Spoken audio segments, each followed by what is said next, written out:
नमस्कार फ्रेंड्स।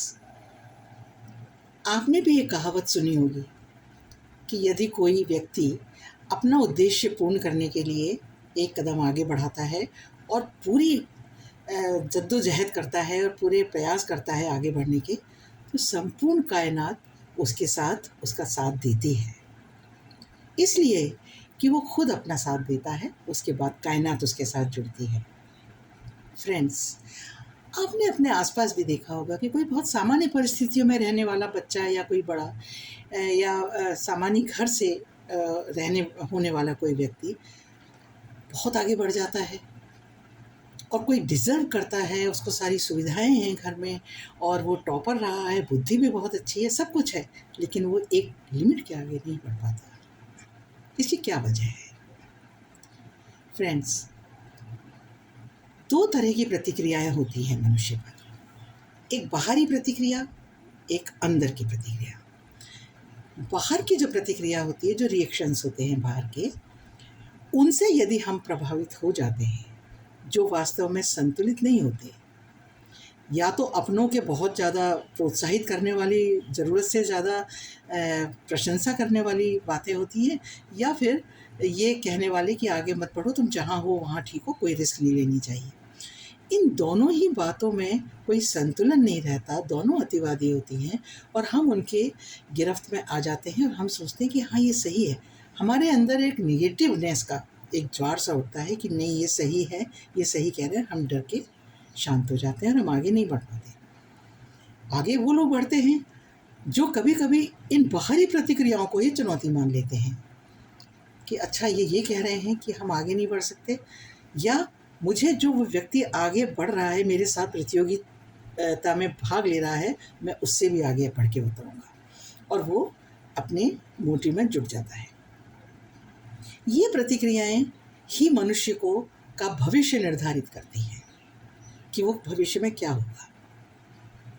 अब मैं इसके बारे में एक आपको छोटी-सी अपना अनुभव बताती हूँ, छोटी कहानी है।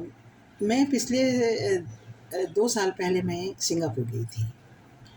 वहाँ हम अपने एक परिचित के घर गए, तो उन्होंने एक बात बताई जो बहुत ही अचंभित करने वाली थी।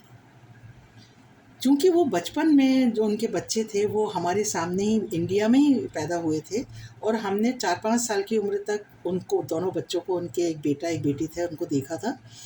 बहुत होशियार थे, बहुत अच्छा बोलते थे, और ऐसा लगता था कि ये बेटा जो उनका बड़ा था, उस वक़्त 6-7 साल का था, इंडिया में, बहुत आगे बढ़ेगा वो।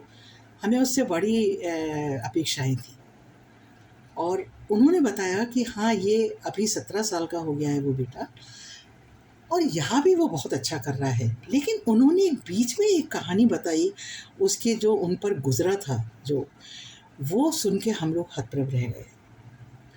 उन्होंने बताया, जो हमारे सिंगापुर के फ्रेंड्स थे और उन बच्चों के माता-पिता थे, उन्होंने बताया कि एक्चुअली जब हम इंडिया से यहाँ शिफ्ट हुए सिंगापुर में, तो हमने इस बच्चे को, दोनों बच्चों को एक स्कूल में, प्राइमरी स्कूल में भर्ती करवाया। वहाँ का एटमॉस्फेयर बहुत पॉजिटिव था, बच्चे खूब स्पोर्ट्स में आगे, और जैसा वो इंडिया में था वैसा ही उसने यहाँ पे प्रोग्रेस किया।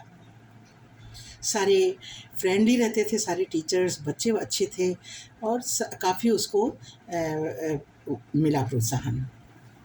लेकिन उन्होंने बताया कि हमने जब इसको सेकेंडरी में जब ये आया और बहुत अच्छे नंबरों से पास हुआ, तो हमने और भी बेहतर स्कूल में इसको करवाया, और सेकेंडरी में, लेकिन वहाँ जाके उस पे अपोज़िट रिएक्शन हुआ।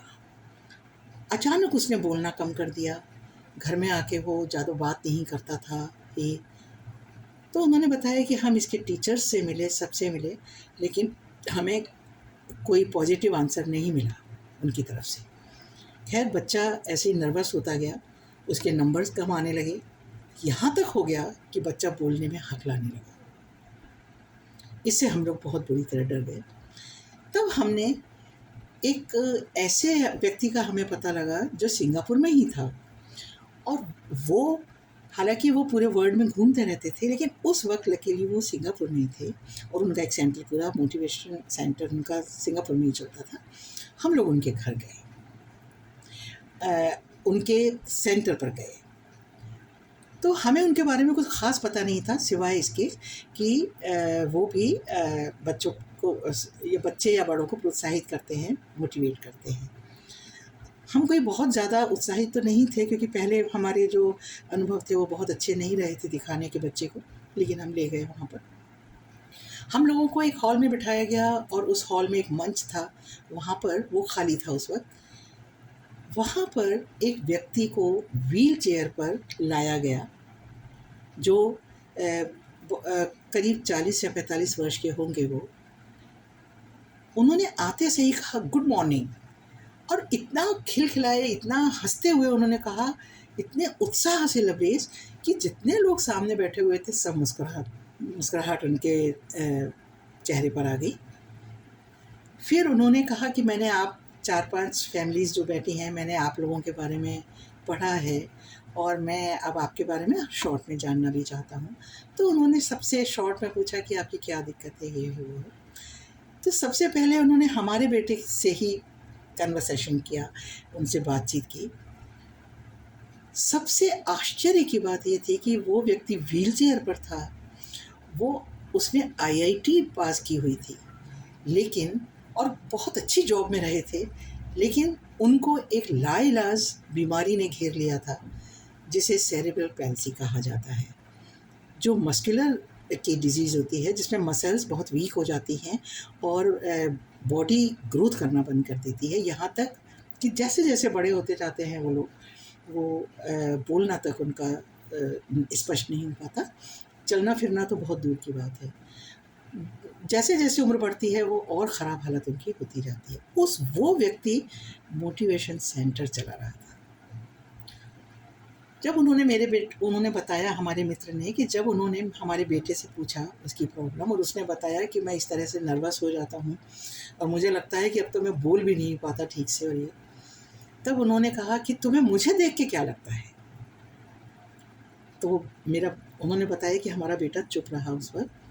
उन्होंने कहा सबसे बड़ा तो तुम मोटिवेट होने आए हो मुझसे, तो सबसे बड़ा मोटिवेशन तो मैं ही हूँ तुम्हारे लिए। जैसा कि मैंने बताया कि मैं आईआईटीएन रहा हूँ और मैं बहुत ब्रिलियंट था, लेकिन इस बीमारी के बाद में मैं चाहता तो मैं नर्वस हो सकता था, मैं बिल्कुल निराशा की गर्त में जा सकता था, लेकिन कुछ दिन मेरे साथ मेरी कंपनी ने अच्छा व्यवहार किया और अच्छा व्यवहार मतलब सपोर्ट किया, लेकिन उसके बाद मैं बोलने तक से जब और मेरे हाथ पैर उंगलियां सब चलनी बंद हो गई, तब फिर मैंने खुद जाना छोड़ दिया और वहाँ पर मैंने सब छोड़ दिया, अपने घर आ गया मैं। फिर मैंने सोचा कि मैं अपने खुद की लाइफ से दूसरों को मोटिवेट करूँ, दूसरों को प्रोत्साहित करूँ, उनको जो शरीर जिनका ठीक है, जिनकी बुद्धि ठीक है, केवल थोड़े से नर्वस होने के या बाहरी प्रतिक्रियाओं से प्रभावित होके वो निराश हो जाते हैं और आगे कुछ नहीं कर पाते। तब मैंने ये मोटिवेशन सेंटर शुरू किया जिसकी ब्रांचेस पूरे वर्ल्ड में है। तो ये उन्होंने जब बताया तो हमारे मित्र जो थे उन्होंने बताया कि मेरे बेटे पर उनका इतना असर हुआ, इतना पॉजिटिव असर हुआ, हालाँकि हमने 2-3 सेशन और किए उनके, बाद में उन्होंने बताया। लेकिन उस बच्चे में बहुत ही पॉजिटिव चेंजेज़ आने लगे और धीरे-धीरे वो वैसा ही होने लगा जैसा वो पहले था। सब चीज़ों में पार्टिसिपेट करना और ये सब, मतलब हमारे लिए वो सब कुछ एक जादू था। उन्होंने बताया, हमारे फ्रेंड ने बताया कि हमारे बच्चे का इस तरह से चेंज होना हमारे लिए बहुत ही सुखद एहसास था। फ्रेंड्स, आजकल के डिजिटल वर्ल्ड में हम मोबाइल करने से बच्चों को नहीं रोक सकते, बहुत ही कठिन है ये, रोकना चाहें तो भी नहीं रोक सकते।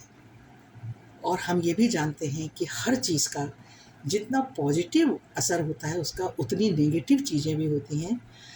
ये हमारे बच्चों के कोमल हृदय, जिनका मस्तिष्क कोमल होता है, उनके ऊपर रहता है, या हमारे बड़े लोग भी उनके प्रभावित हो जाते हैं उन चीज़ों से। यूट्यूब है, आजकल पूरा संसार खुला हुआ है, तो आप उससे प्रभावित हो सकते हैं और ये सोचने समझने की शक्ति आप में नहीं रह जाती कि हमारे लिए अच्छा क्या है या बुरा क्या है। तो इसके लिए आपको अपने बच्चों को, हालाँकि बहुत कठिन है ये, लेकिन आपको अपने बच्चों पे बहुत ध्यान रखना चाहिए। उनमें क्या चेंज हो रहा है ये आपको देखना चाहिए। फ्रेंड्स। ऐसे ही छोटी-छोटी कहानियों और अपने अनुभवों से मैं आपको अवगत कराती रहूँगी।